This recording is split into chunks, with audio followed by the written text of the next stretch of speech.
Rockstar's own artwork for GTA 6. Jason and Lucia, palm trees, the Vice City postcard. 6 bullet holes at the driver's door. 92 years ago, there was a real car with real ones. This is her. Beret, cigar in her teeth, 1 foot up on the fender of a stolen Ford. The photograph that made Bonnie Parker famous, almost everything in it is a lie. She was clowning around. The cigar was Clyde's and she took it out of his mouth for the picture.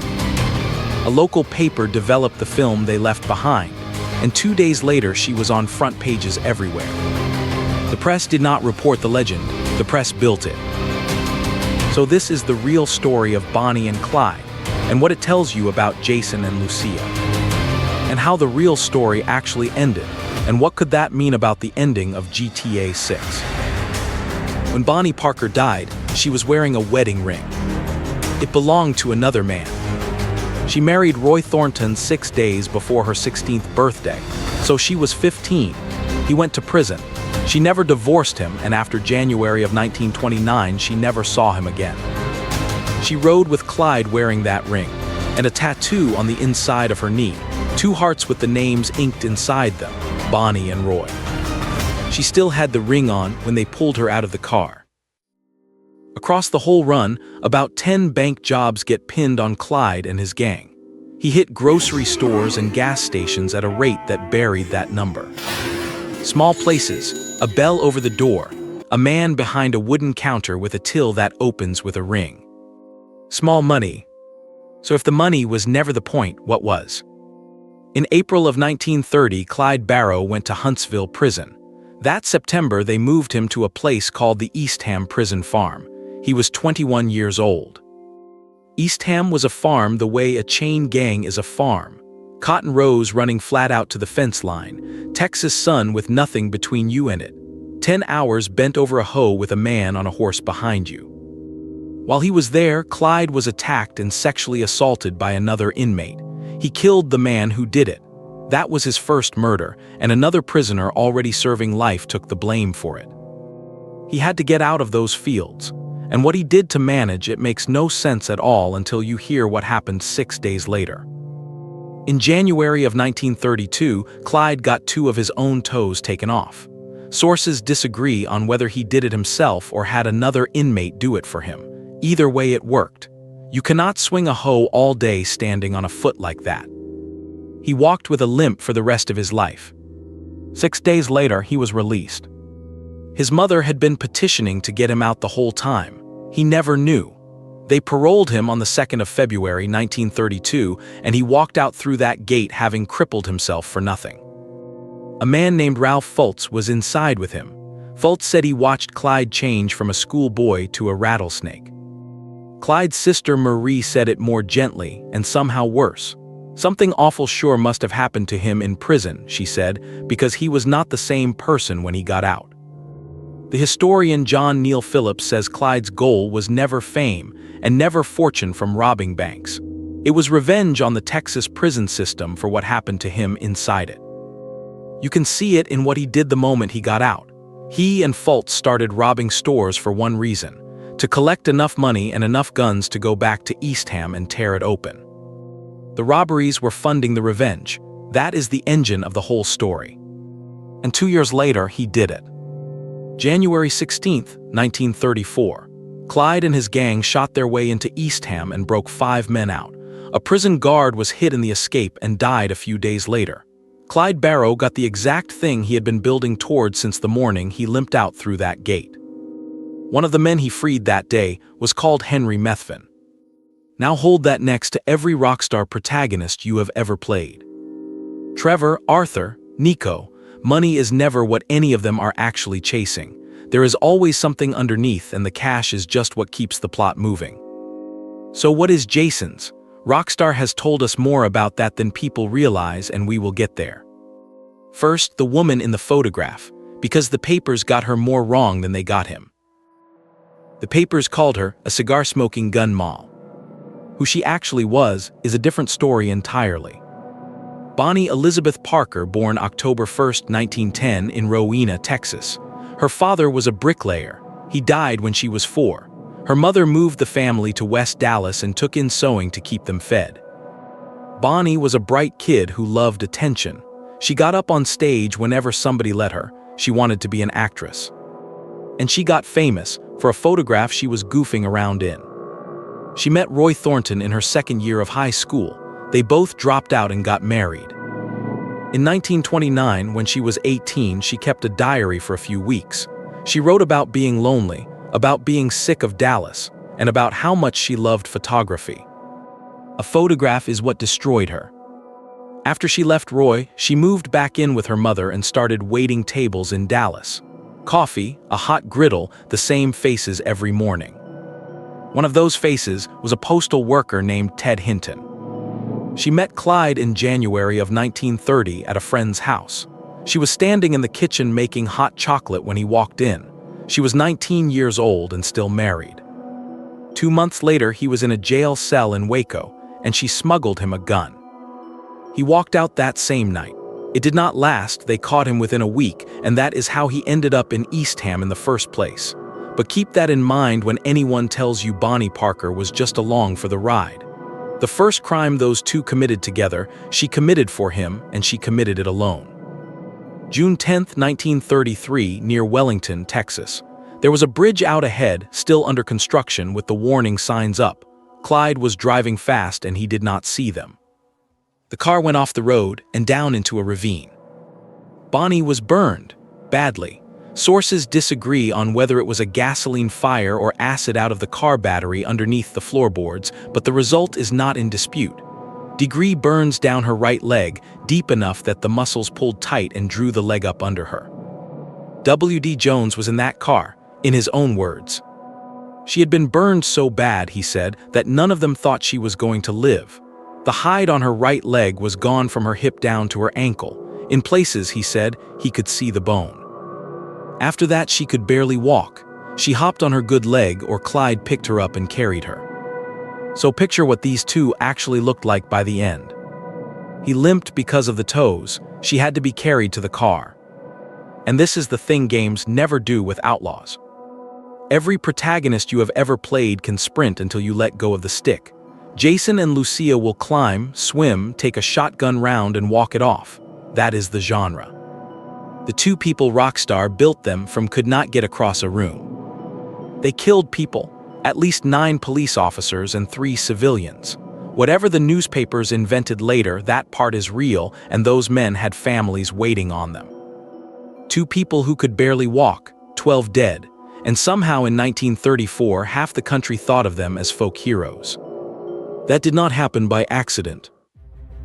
The country was in the Depression. Banks were taking people's houses. So somebody robbing a bank did not always read as a villain. Sometimes it read as somebody getting even. Easter Sunday, April 1st, 1934. A crossroads out in the country, Route 114 and Dove Road near Grapevine, Texas. 2 highway patrolmen, H.D. Murphy and Edward Wheeler, came past on their motorcycles and slowed down because a car was pulled over and it looked like somebody needed help. Both of them were killed there on the roadside. Who actually fired is disputed to this day. It was Clyde and either Parker or a gang member named Methvin. Methvin later said he fired first because he thought that was what Clyde wanted. Then the newspapers got hold of it. A farmer came forward and said he watched Bonnie stand over Murphy and laugh as she shot him. He said the man's head bounced like a rubber ball. All 4 Dallas daily papers ran that story.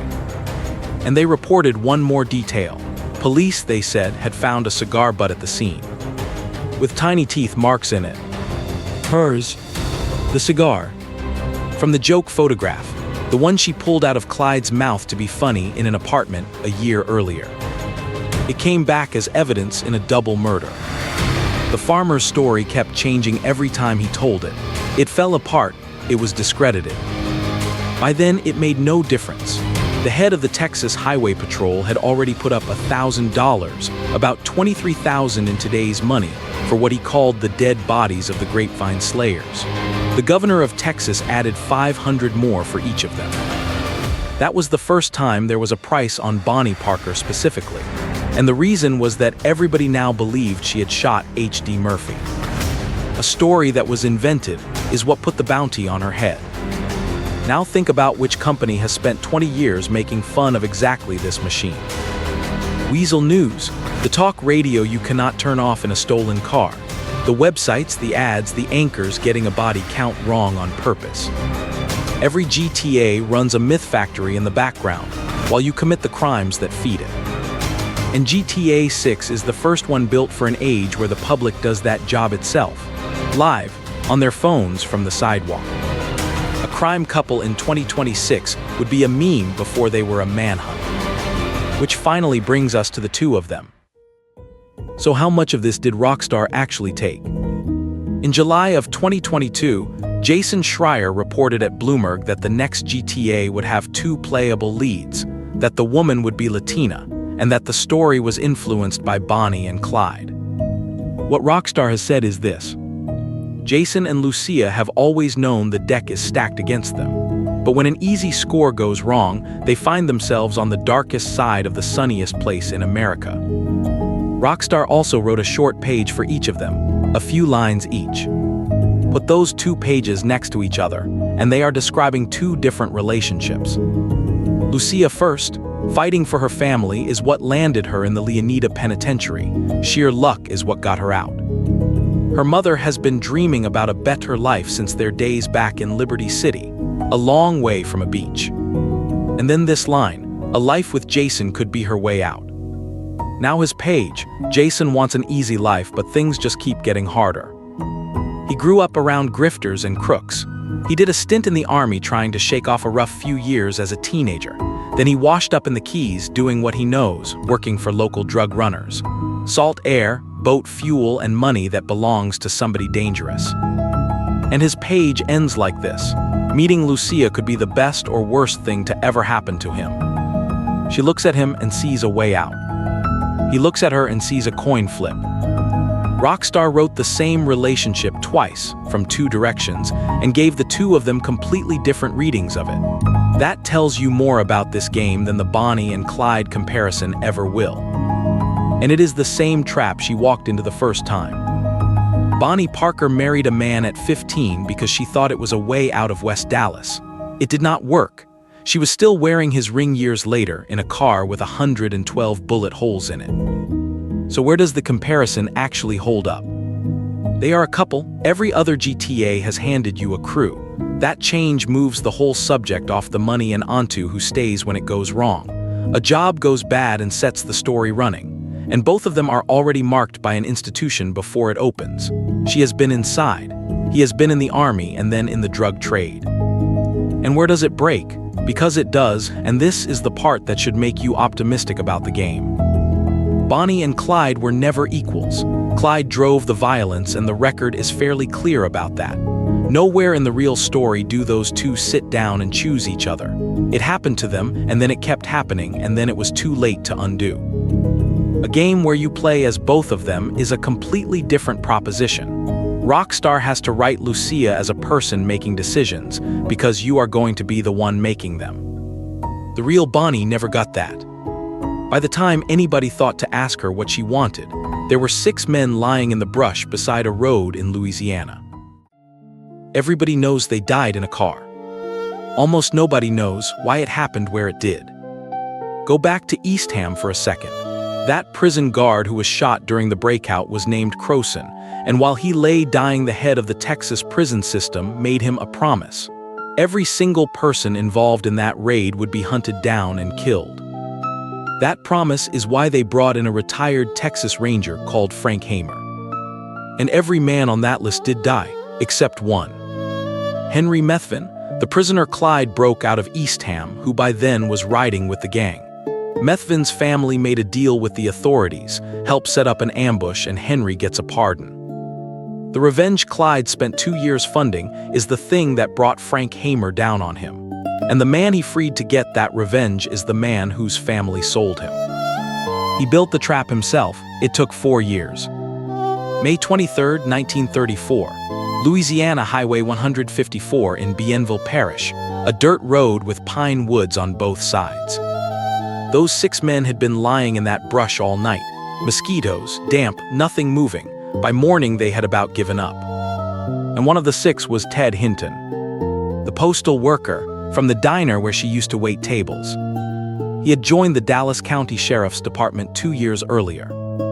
The bait was Methvin's father, parked up on the shoulder with his truck because Clyde would stop for him.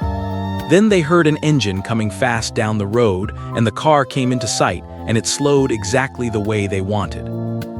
They opened fire while it was still rolling. A deputy named Oakley fired first, probably before anybody told him to. Clyde was hit in the head and died instantly from that first bullet. Hinton said he heard Bonnie scream. The man who heard her scream had eaten at her counter. They fired about 130 rounds. Film shot right afterward showed 112 holes in the bodywork. Around 30 of them found the 2 people inside. The coroner counted 17 entrance wounds on Clyde, 26 on Bonnie. Neither of them fired back, not once. Clyde Barrow was 25 years old. Bonnie Parker was 23. The posse described it in their own words. They opened up with the automatic rifles and had them empty before the car even drew level. Then the shotguns. There was smoke coming off it by then, and it looked like it was burning. Then they emptied their pistols into it as it went past. It rolled on about 50 yards, went into a ditch, and nearly turned over. And they kept shooting after it stopped. They were not taking any chances. Frank Hamer, who led them, said this afterward. "I hate to bust the cap on a woman," he said, "especially when she was sitting down, but if it had not been her, it would have been us." Then the crowd came. 2 officers were left there to guard the bodies, and they lost control of it. People took what they could reach. A woman got to Bonnie with a pair of scissors and cut off locks of her hair and pieces of her dress. They were sold. The spectacle did not stop when she died, it fed on it. The story does not end with the shooting. It ends with what happened to them afterward, and that is what should tell you how GTA 6 is going to feel. In her last few weeks alive, Bonnie wrote a poem. She called it The Trail's End, and most people know it now as the story of Bonnie and Clyde. She was not guessing about how this finished. She wrote down where the 2 of them were heading, and she wrote down what she wanted when they got there.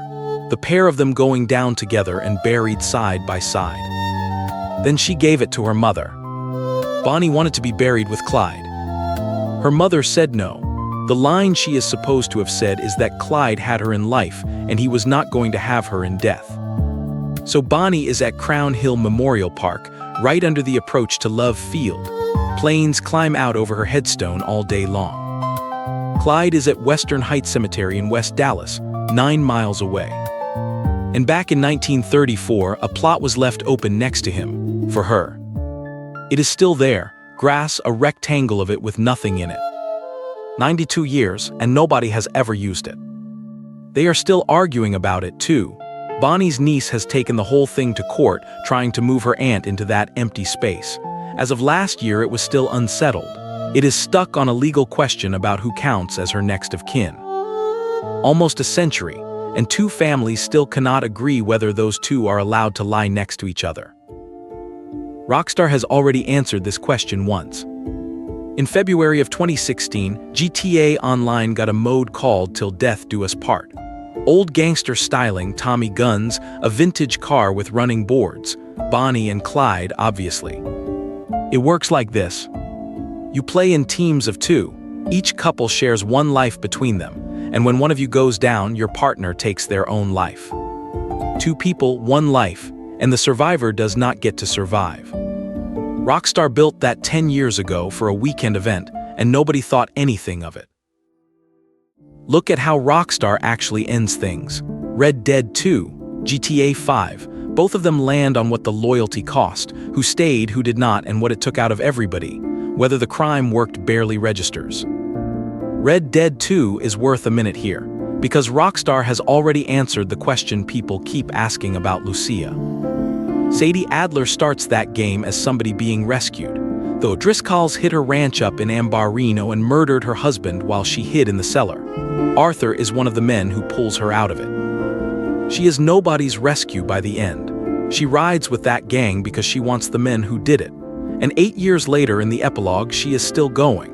She rides out with John Marston to hunt down Micah Bell, the man who sold the whole gang out, and she takes a knife in the side doing it. Arthur does not live to see any of it, Sadie does. So if you are worried that Lucia ends up as somebody's girlfriend holding a gun, Rockstar has already written the other version. A woman who is no one's love interest and no one's victim, and who outlives the man whose story she started out in. Now the Bonnie and Clyde template comes with no clean escape built into it. That is the shape of the thing. Two people driving toward a stretch of road they do not come back from. So if Rockstar is drawing on this at all, the question worth asking is whether the game lets Jason and Lucia stay together. Whether they get caught was never the interesting part. 3 ways that can go. They both go down together the way the real story went. One survives and carries it the way Sadie did, or you have a choice on how it would end like you had in GTA 5. That last one is the one I keep coming back to. Because the real story ended with those 2 9 miles apart for 92 years and not one part of that was their decision. Somebody else made it for them. A mother, a posse, a newspaper, a court that is still arguing. A game can hand that decision to you instead. That is the version I want. Choosing was the one thing the real story never offered either of them. The photograph at the start of this video was a joke that outlived everybody in it. That is what happens to outlaws. The story gets away from them, and then it gets sold back to everyone else. Jason and Lucia are about to get the exact same treatment, except this time, we are the ones holding the camera.